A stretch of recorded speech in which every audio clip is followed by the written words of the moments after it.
I'd like to tell you about the strangest secret in the world. Some years ago, the late Nobel Prize-winning Dr. Albert Schweitzer was being interviewed in London, and a reporter asked him, "Doctor, what's wrong with men today?" And the great doctor was silent a moment, and then he said, "Men simply don't think." It's about this that I want to talk with you. We live today in a golden age. This is an era that man has looked forward to, dreamed of, and worked toward for thousands of years. But since it's here, we pretty well take it for granted. We in America are particularly fortunate to live in the richest land that ever existed on the face of the earth, a land of abundant opportunity for everyone. But you know what happens? Well, let's take 100 men who start even at the age of 25. Do you have any idea what will happen to those men by the time they're 65? These 100 men who all start even at the age of 25 believe they're going to be successful. If you asked any one of these men if he wanted to be a success, he'd tell you he did. And you'd notice that he was eager toward life, that there was a certain sparkle to his eye, an erectness to his carriage, and life seemed like a pretty interesting adventure to him.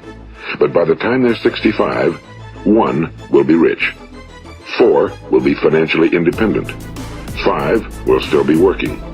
54 will be broke. Now think a moment. Out of the 100, only 5 make the grade. Now why do so many fail?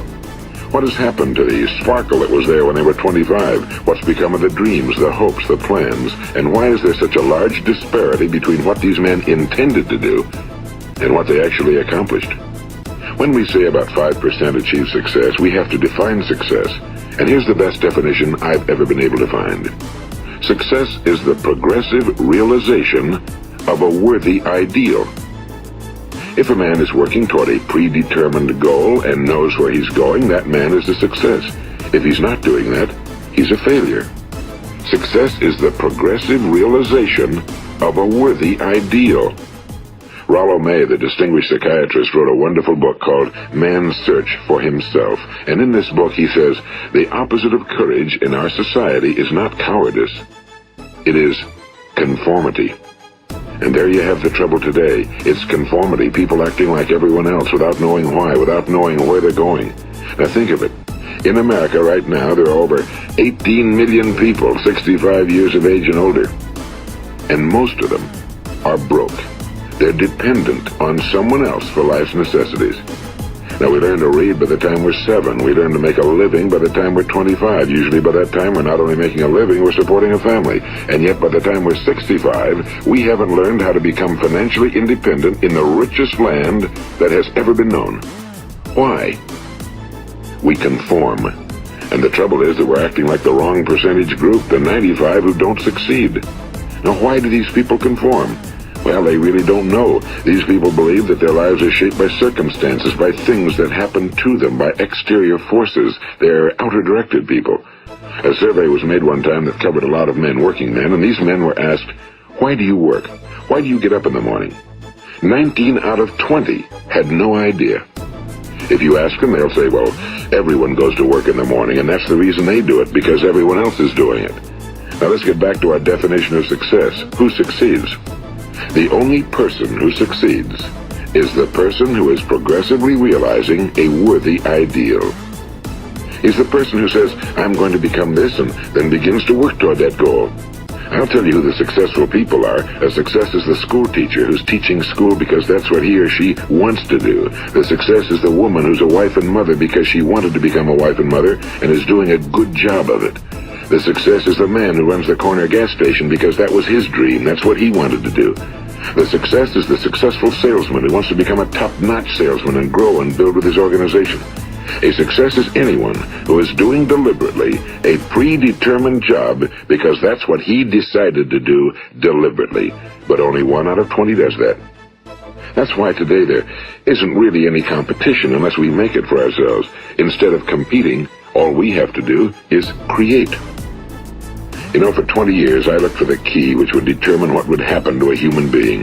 Was there a key I wanted to know which would make the future a promise that we could foretell to a large extent? Was there a key that would guarantee a person's becoming successful if he only knew about it and knew how to use it? Well, there is such a key, and I've found it. Have you ever wondered why so many men work so hard and honestly without ever achieving anything in particular, and others don't seem to work hard and yet seem to get everything? They seem to have the magic touch. You've heard them say that about someone. Everything he touches turns to gold. And have you ever noticed that a man who becomes successful tends to continue to become successful? And on the other hand, have you noticed how a man who's a failure tends to continue to fail? Well, it's because of goals. Some of us have goals, some don't. People with goals succeed because they know where they're going. It's that simple. Think of a ship leaving a harbor, and think of it with the complete voyage mapped out and planned. The captain and crew know exactly where it's going and how long it'll take. It has a definite goal. Now, 9,999 times out of 10,000, it will get to where it started out to get. Now let's take another ship, just like the first, only let's not put a crew on it or a captain at the helm. Let's give it no aiming point, no goal, no destination. We just start the engines and let it go. I think you'll agree with me that if it gets out of the harbor at all, it will either sink or wind up on some deserted beach, a derelict. It can't go anyplace because it has no destination and no guidance, and it's the same with a human being. Take the salesman, for example. There's no other person in the world today with the future of a good salesman. Selling is the world's highest paid profession, if we're good at it and if we know where we're going. Every company needs top-notch salesmen, and they reward those men. The sky's the limit for them. But how many can you find? Someone once said the human race is fixed, not to prevent the strong from winning, but to prevent the weak from losing. The American economy today can be likened to a convoy in time of war. The entire economy is slowed down to protect its weakest link, just as the convoy had to go at the speed that would permit its slowest vessel to remain in formation. That's why it's so easy to make a living today. It takes no particular brains or talent to make a living and support a family today. So we have a plateau of so-called security, if that's what a person's looking for. But we do have to decide how high above this plateau we want to aim. Now let's get back to the strangest secret in the world, the story that I wanted to tell you today. Why do men with goals succeed in life and men without them fail? Well, let me tell you something which, if you really understand it, will alter your life immediately. If you understand completely what I'm going to tell you from this moment on, your life will never be the same again. You will suddenly find that good luck just seems to be attracted to you. The things you want just seem to fall in line, and from now on you won't have the problems, the worries, the gnawing lump of anxiety that perhaps you've experienced before. Doubt, fear, well, they'll be things of the past. Here's the key to success and the key to failure. We become what we think about. Now let me say that again. We become what we think about. Throughout all history, the great wise men and teachers, philosophers and prophets have disagreed with one another on many different things. It's only on this one point that they are in complete and unanimous agreement. Listen to what Marcus Aurelius, the great Roman emperor, said. A man's life is what his thoughts make of it. Disraeli said this. Everything comes if a man will only wait. I've brought myself by long meditation to the conviction that a human being with a settled purpose must accomplish it, and that nothing can resist a will that will stake even existence for its fulfillment. Ralph Waldo Emerson said this, a man is what he thinks about all day long. William James said, the greatest discovery of my generation is that human beings can alter their lives by altering their attitudes of mind. And he also said, we need only in cold blood act as if the thing in question were real, and it will become infallibly real by growing into such a connection with our life that it will become real. It will become so knit with habit and emotion that our interest in it will be those which characterize belief. And he also said, if you only care enough for a result, you will almost certainly attain it. If you wish to be rich, you will be rich. If you wish to be learned, you will be learned. If you wish to be good, you will be good. Only you must then really wish these things and wish them exclusively, and not wish at the same time 100 other incompatible things just as strongly. In the Bible, you read in Mark 9:23, if thou canst believe, all things are possible to him that believeth. My old friend Dr. Norman Vincent Peale put it this way, this is one of the greatest laws in the universe. Fervently do I wish I had discovered it as a very young man. It dawned upon me much later in life, and I found it to be one of the greatest, if not my greatest discovery outside of my relationship to God. The great law, briefly and simply stated, is that if you think in negative terms, you will get negative results. If you think in positive terms, you will achieve positive results. That is the simple fact, he went on to say, which is at the basis of an astonishing law of prosperity and success. In 3 words, believe and succeed. William Shakespeare put it this way: our doubts are traitors and make us lose the good we oft might win by fearing to attempt. George Bernard Shaw said, people are always blaming their circumstances for what they are. I don't believe in circumstances. The people who get on in this world are the people who get up and look for the circumstances they want, and if they can't find them, make them. Well, it's pretty apparent, isn't it?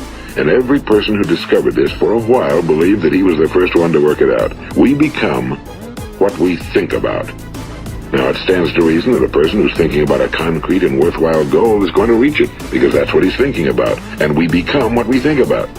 Conversely, the man who has no goal, who doesn't know where he's going, and whose thoughts must therefore be thoughts of confusion and anxiety and fear and worry, becomes what he thinks about.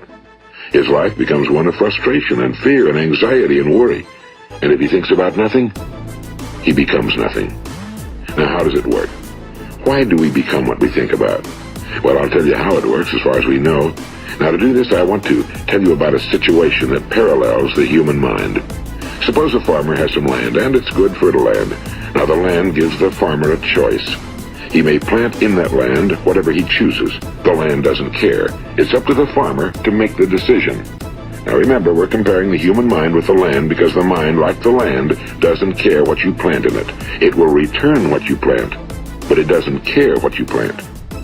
Now let's say that the farmer has 2 seeds in his hand. One is a seed of corn, the other is nightshade, a deadly poison. He digs 2 little holes in the earth and he plants both seeds, one corn, the other nightshade. He covers up the holes, waters, and takes care of the land, and what will happen? Invariably the land will return what's planted. As it's written in the Bible, as ye sow, so shall ye reap. Now remember, the land doesn't care. It'll return poison in just as wonderful abundance as it will corn. So up come the 2 plants. One corn, one poison. Now the human mind is far more fertile, far more incredible and mysterious than the land, but it works the same way. It doesn't care what we plant. Success, failure. A concrete, worthwhile goal, or confusion. Misunderstanding, fear, anxiety, and so on. But what we plant, it must return to us. You see, the human mind is the last great unexplored continent on Earth. It contains riches beyond our wildest dreams. It will return anything we want to plant. Now, you might say, well, if that's true, why don't people use their minds more? Well, I think they figured out an answer to that one, too. Our mind comes as standard equipment at birth. It's free, and things that are given to us for nothing we place little value on. Things that we pay money for, we value. The paradox is that exactly the reverse is true. Everything that's really worthwhile in life came to us free. Our minds, our souls, our bodies, our hopes, our dreams, our ambitions, our intelligence, our love of family and children and friends and country, all these priceless possessions are free. But the things that cost us money are actually very cheap and can be replaced at any time. A good man can be completely wiped out and make another fortune. He can do that several times. Even if our home burns down, we can rebuild it. But the things we got for nothing, we can never replace. The human mind isn't used because we take it for granted. Familiarity breeds contempt. It can do any kind of job we assign to it, but generally speaking, we use it for little jobs instead of big, important ones. Universities have proved that most of us are operating on about 10% or less of our abilities. So decide now, what is it you want? Plant your goal in your mind. It's the most important decision you ever make in your entire life. What is it you want? You want to be an outstanding salesman? A better worker at your particular job? Do you want to go places in your company? In your community? Do you want to get rich? All you've got to do is plant that seed in your mind, care for it, work steadily toward your goal, and it will become a reality. It not only will, there's no way that it cannot. You see, that's a law, like the laws of Sir Isaac Newton, the laws of gravity. If you get on top of a building and jump off, you'll always go down, you'll never go up, and it's the same with all the other laws of nature. They always work. They're inflexible. Think about your goal in a relaxed, positive way. Picture yourself in your mind's eye as having already achieved this goal. See yourself doing the things you will be doing when you've reached your goal. Ours has been called the phenobarbital age, the age of ulcers and nervous breakdowns and tranquilizers, at a time when medical research has raised us to a new plateau of good health and longevity. Far too many of us worry ourselves into an early grave trying to cope with things in our own little personal ways without learning a few great laws that will take care of everything for us. These things we bring on ourselves through our habitual way of thinking. Every one of us is the sum total of his own thoughts. He is where he is because that's exactly where he really wants to be, whether he'll admit that or not. Each of us must live off the fruit of his thoughts in the future, because what you think today and tomorrow, next month and next year, will mold your life and determine your future. You're guided by your mind. I remember one time I was driving through eastern Arizona and I saw one of those giant earth-moving machines roaring along the road at about 35 miles an hour with what looked like 30 tons of dirt in it. A tremendous, incredible machine. And there was a little man perched way up on top with the wheel in his hands guiding it. And as I drove along, I was struck by the similarity of that machine to the human mind.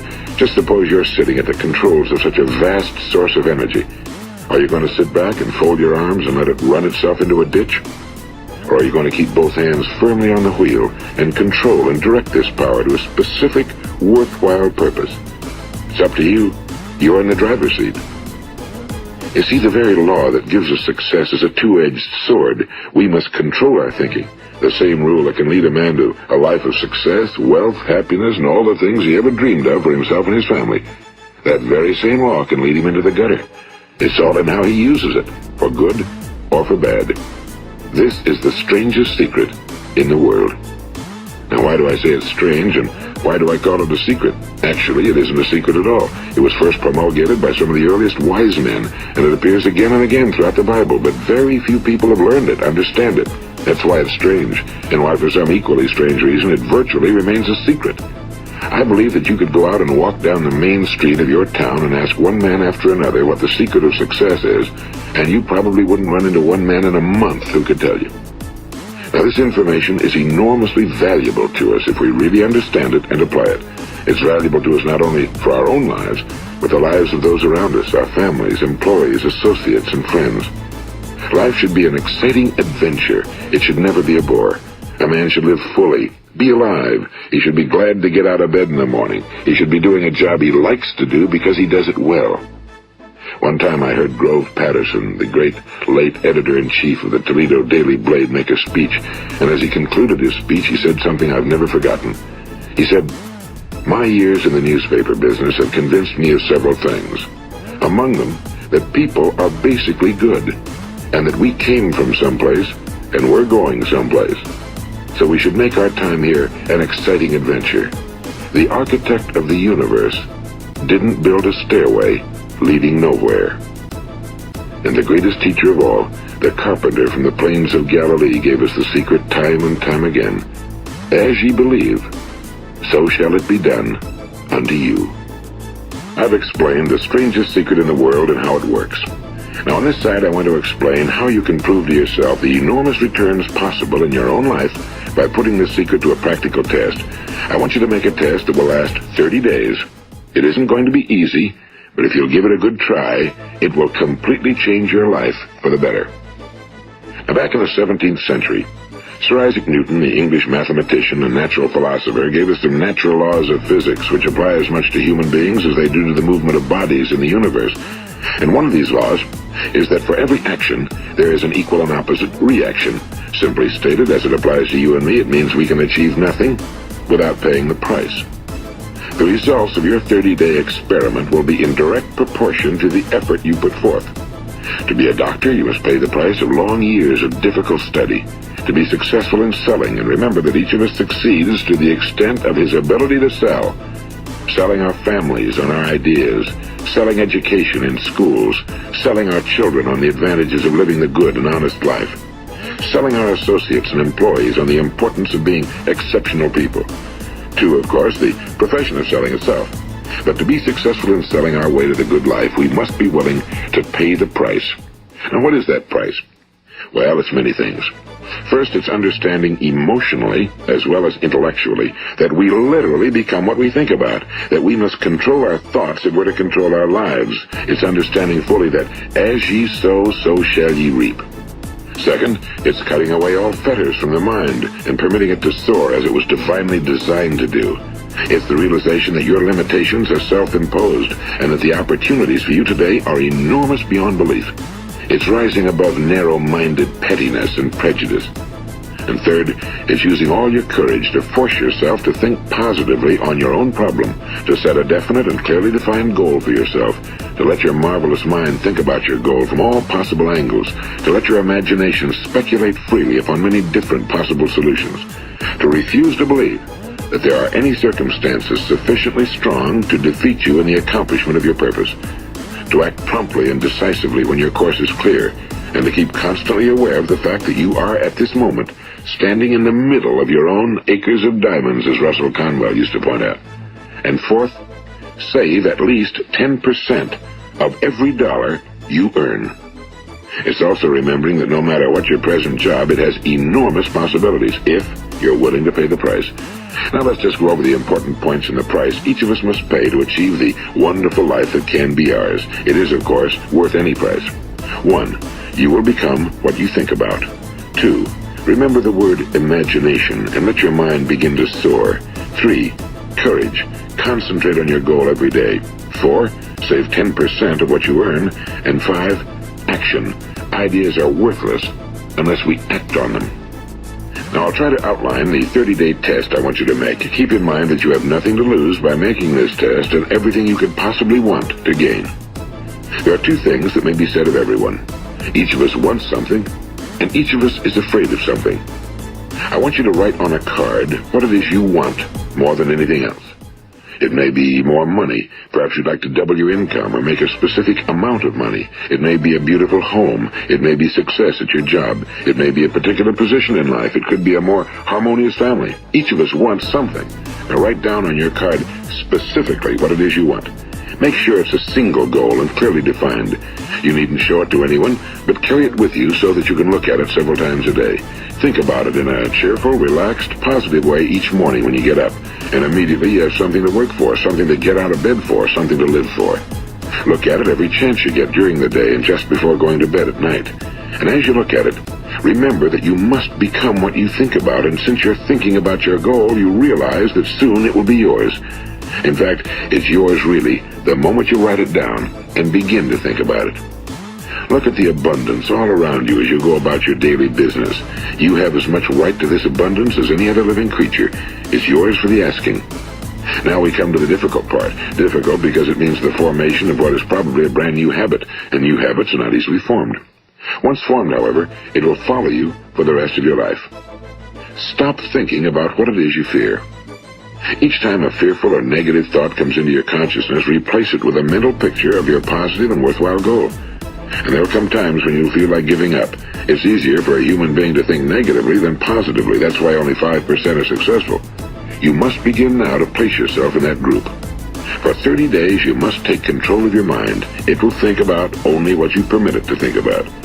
Each day for this 30-day test, do more than you have to do. In addition to maintaining a cheerful, positive outlook, give of yourself more than you've ever done before. Do this knowing that your returns in life must be in direct proportion to what you give.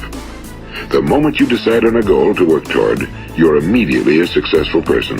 You are then in that rare and successful category of people who know where they're going. Out of every 100 people, you belong to the top 5. Don't concern yourself too much with how you're going to achieve your goal. Leave that completely to a power greater than yourself. All you have to do is know where you're going. The answers will come to you of their own accord and at the right time. Remember these words from the Sermon on the Mount, and remember them well. Keep them constantly before you this month of your test. Ask, and it shall be given you. Seek, and ye shall find. Knock, and it shall be opened unto you. For every one that asketh receiveth, and he that seeketh findeth, and to him that knocketh it shall be opened. It's as marvelous and as simple as that. In fact, it's so simple that in our seemingly complicated world, it's difficult for an adult to understand that all he needs is a purpose and faith. For 30 days, do your very best. If you're a salesman, go at it as you've never done before, not in a hectic fashion, but with the calm, cheerful assurance that time well spent will give you the abundance in return you deserve and want. If you're a homemaker, devote your 30-day test to completely giving of yourself without thinking about receiving anything in return, and you'll be amazed at the difference it makes in your life. No matter what your job, do it as you've never done it before for 30 days. And if you've kept your goal before you every day, you will wonder and marvel at this new life you've found. Dorothea Brand, the outstanding editor and writer, discovered it for herself and tells about it in her fine book, Wake Up and Live. Her entire philosophy is reduced to the words, act as though it were impossible to fail. She made her own test with sincerity and faith, and her entire life was changed to one of overwhelming success. Now, you make your test for 30 full days. Don't start your test until you've made up your mind to stick with it. You see, by being persistent, you're demonstrating faith. Persistence is simply another word for faith. If you didn't have faith, you'd never persist. If you should fail during your first 30 days, by that I mean suddenly find yourself overwhelmed by negative thoughts, you've got to start over again from that point and go 30 more days. Gradually, your new habit will form until you find yourself one of that wonderful minority to whom virtually nothing is impossible. And don't forget the card. It's vitally important as you begin this new way of living. On one side of the card, write your goal, whatever it may be. On the other side, write the words we've quoted from the Sermon on the Mount. Ask, and it shall be given you.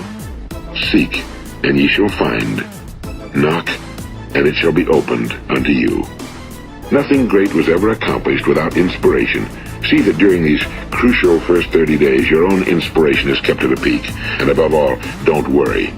Worry brings fear, and fear is crippling. The only thing that can cause you to worry during your test is trying to do it all yourself. Know that all you have to do is hold your goal before you. Everything else will take care of itself. Remember also to keep calm and cheerful. Don't let petty things annoy you and get you off course. Now, since making this test is difficult, some will say, why should I bother? Well, look at the alternative. No one wants to be a failure. No one really wants to be a mediocre individual. No one wants a life constantly filled with worry and fear and frustration. Therefore, remember that you must reap that which you sow. If you sow negative thoughts, your life will be filled with negative things. If you sow positive thoughts, your life will be cheerful, successful, and positive. Now, gradually, you will have a tendency to forget what you've heard on this recording. Play it often. Keep reminding yourself of what you must do to form this new habit. Gather your whole family around at regular intervals and listen to what's been said here. You know, most men will tell you that they want to make money without understanding the law. The only people who make money work in a mint. The rest of us must earn money. This is what causes those who keep looking for something for nothing or a free ride to fail in life. The only way to earn money is by providing people with services or products which are needed and useful. We exchange our time and our product or service for the other man's money. Therefore, the law is that our financial return will be in direct proportion to our service. Now, success is not the result of making money. Making money is the result of success, and success is in direct proportion to our service. Most people have this law backwards. They believe that you're successful if you earn a lot of money. The truth is that you can only earn money after you're successful. It's like the story of the man who sat in front of the stove and said to it, give me heat, and then I'll add the wood. How many men and women do you know, or do you suppose there are today, who take the same attitude toward life? There are millions. We've got to put the fuel in before we can expect heat. Likewise, we've got to be of service first before we can expect money. Don't concern yourself with the money. Be of service, build, work, dream, create. Do this and you'll find there's no limit to the prosperity and abundance that will come to you. Prosperity, you know, is founded upon a law of mutual exchange. Any person who contributes to prosperity must prosper in turn himself. Sometimes the return will not come from those you serve, but it must come to you from someplace, because that's the law. For every action, there is an equal and opposite reaction. As you go daily through your 30-day test period, remember that your success will always be measured by the quality and quantity of service you render, and money is a yardstick for measuring this service. No man can get rich himself unless he enriches others. Now, there are no exceptions to a law. You can drive down any street in America and from your car estimate the service that's being rendered by the people living on that street. Had you ever thought of this yardstick before? It's interesting. Some, like ministers and priests and other devoted people, measure their returns in the realm of the spiritual, but again, their returns are equal to their service. Once this law is fully understood, any thinking person can tell his own fortune. If he wants more, he must be of more service to those from whom he receives his return. If he wants less, he has only to reduce his service. This is the price you must pay for what you want. If you believe you can enrich yourself by deluding others, you can end only by deluding yourself. It may take some time, but just as surely as you breathe, you'll get back what you put out. Don't ever make the mistake of thinking you can avert this. It's impossible. The prisons and the streets where the lonely walk are filled with people who tried to make new laws just for themselves. We may avoid the laws of man for a while, but there are greater laws that cannot be broken. An outstanding medical doctor recently pointed out 6 steps that will help you realize success. 1. Set yourself a definite goal. 2. Quit running yourself down. 3. Stop thinking of all the reasons why you cannot be successful and instead think of all the reasons why you can. 4. Trace your attitudes back through your childhood and try to discover where you first got the idea you couldn't be successful, if that's the way you've been thinking. 5. Change the image you have of yourself by writing out a description of the person you would like to be. And 6. Act the part of the successful person you have decided to become. The doctor who wrote those words is a noted West Coast psychiatrist, Dr. David Harold Fink. Do what the experts since the dawn of recorded history have told you must do. Pay the price by becoming the person you want to become. It's not nearly as difficult as living unsuccessfully. Make your 30-day test, then repeat it again, and each time it will become more a part of you until you'll wonder how you could ever have lived any other way. Live this new way and the floodgates of abundance will open and pour over you more riches than you may have dreamed existed. Money? Yes, lots of it. But what's more important, you'll have peace. You'll be in that wonderful minority who lead calm, cheerful, successful lives. Start today. You have nothing to lose, but you have a whole life to win. This is Earl Nightingale, and thank you.